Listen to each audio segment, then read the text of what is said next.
Okay, in this video we're just going to talk about image stabilization on the Panasonic GH6, and to be honest this is probably one of my favourite features of the GH line cameras because the sort of optical image stabilization on them is really good.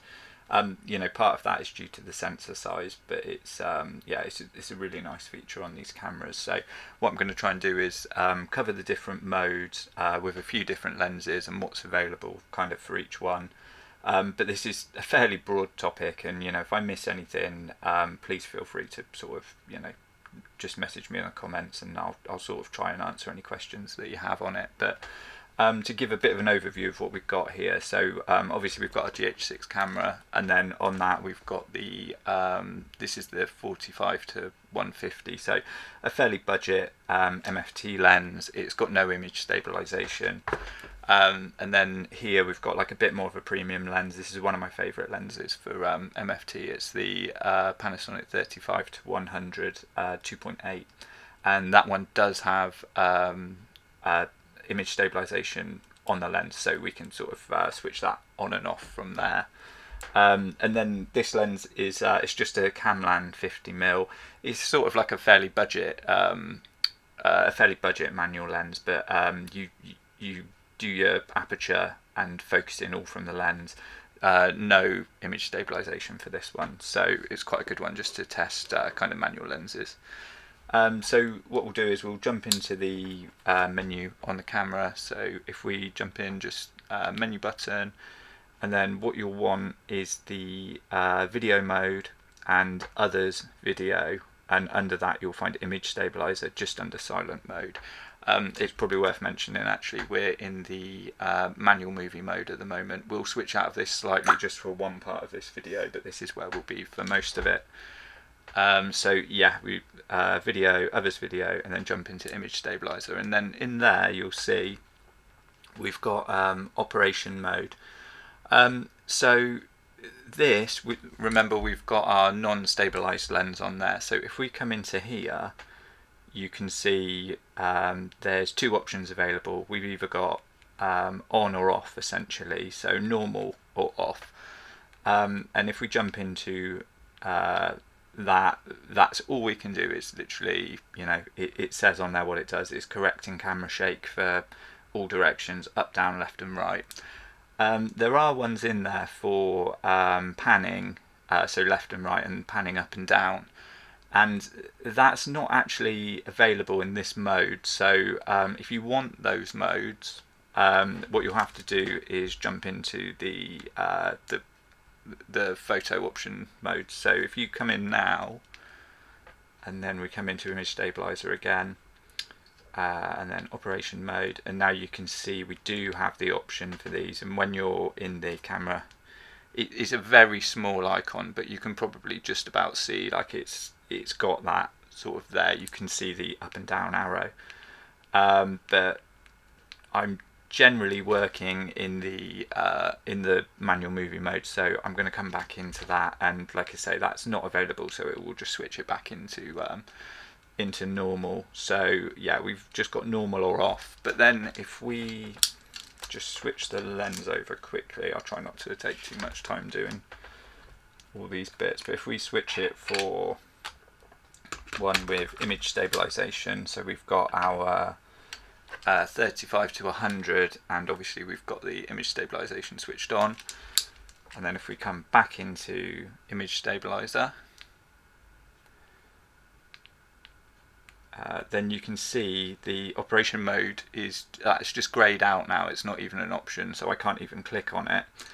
And then if I turn the optical image stabilization off, it pulls us out of the menu, and still it's not available. So if optical image stabilization is on, it would be, you know, handling a sort of dual between the sensor and the lens, and with it off, the option is just not there. It's the other option. So you know, if you're using Panasonic lenses and you want the image stabilization, obviously just have this switch to on essentially. So that's kind of the way it goes for that one. Actually, we may as well keep this lens on here now. And then what we'll do, we'll keep going. So obviously operation mode, like I say, is blurred out because this this lens isn't going to support it. It's just automatic because it's a Panasonic lens, and you know they're just doing their own stabilization. E-Stabilization is something you can use above the other one. Actually, it's probably worth having. Let me just switch over the lens quickly so we can kind of see the difference there.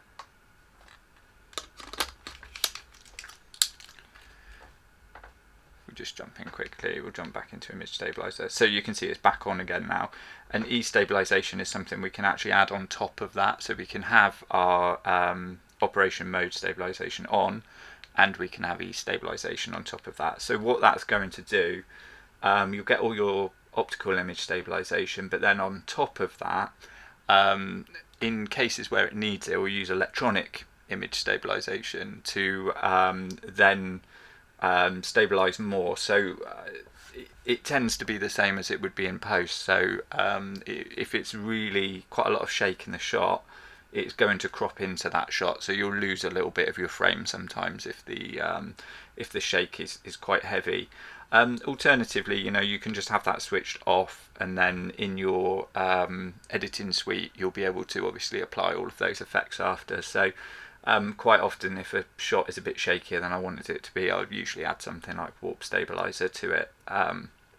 You know, if it works for that shot, like warp stabilizer doesn't work for everything, but you can kind of do your best to compensate. If it's a shot that is a high enough frame rate to go into slow motion, for example, maybe you could, you know, slow it down a bit, and then that tends to pull a little bit of the shake out of it as well. So there are kind of options there. But yeah, if you want to do additional stabilization in camera, that can be a good option. Say if it's going straight out the camera to social or something like that, then you know, you can have that on there. Now Boost IS is I really like this mode. This is essentially you can use it. I'll put a quick example up on the screen, but essentially what it is, if you don't have a tripod but you want a locked off shot, or you know, as best as you can get handheld, it will sort of really push the stabilization to focus on that one point.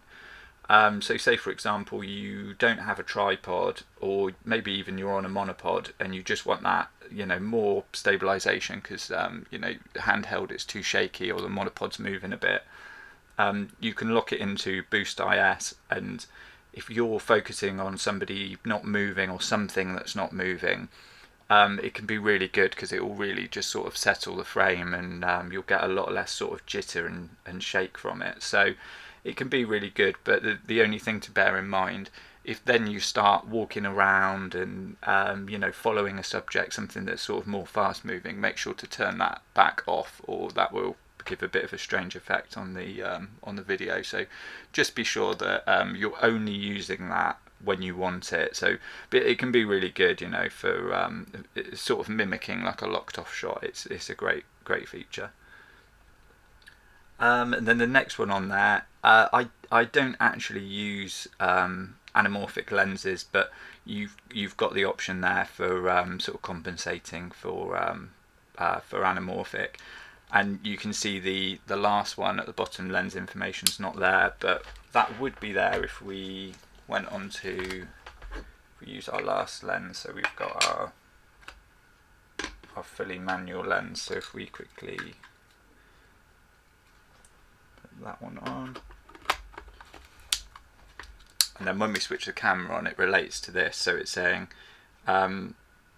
it's essentially asking, is it a 50mm lens? And it is. So it says, do you want to change the setting? And we just say no, because it is a 50mm lens, and it's got that right. And then when we come back into image stabilizer, it's got the lens information now at the bottom, and we can kind of, you know, you can go through and change it. So if you're on a different focal length, just try and have it right in there, otherwise you know, you might not get like the kind of desired results from the stabilizer. So just make sure that you're telling the camera what you know, what focal length you're working at. And then again in there we've got so this has nothing, so it's you know, this is what we can kind of apply to this. We can have stabilization on or off, and then again we've got all these additional features as well. So you know, this part of the camera, like I say, is really nice because you can take lenses like this, and on Micro Four Thirds there's loads of really great old vintage lenses, or you know, just good manual lenses, and there's also a lot of old lenses like you know, this is such a cheap lens, the 45 to 150, and it doesn't have stabilization, but because the camera can compensate for that, it's actually a really usable lens. And you know, I don't use it for paid work, but you know, for just taking out and about, it's such a good little small lens, and the camera really sort of has given longevity to a lot of these lenses, which is great. So it's yeah, hopefully, you know, that's been helpful, and you sort of understand, you know, what those modes do a little bit more now. And like I say, if you've got any questions, just leave them in the comments. If the video's been helpful, please give it a like. If you want to see more GH6 content, then please check out the playlist on this channel that's just full of tutorials and tips. And yeah, if you want to see more of this content, then please subscribe.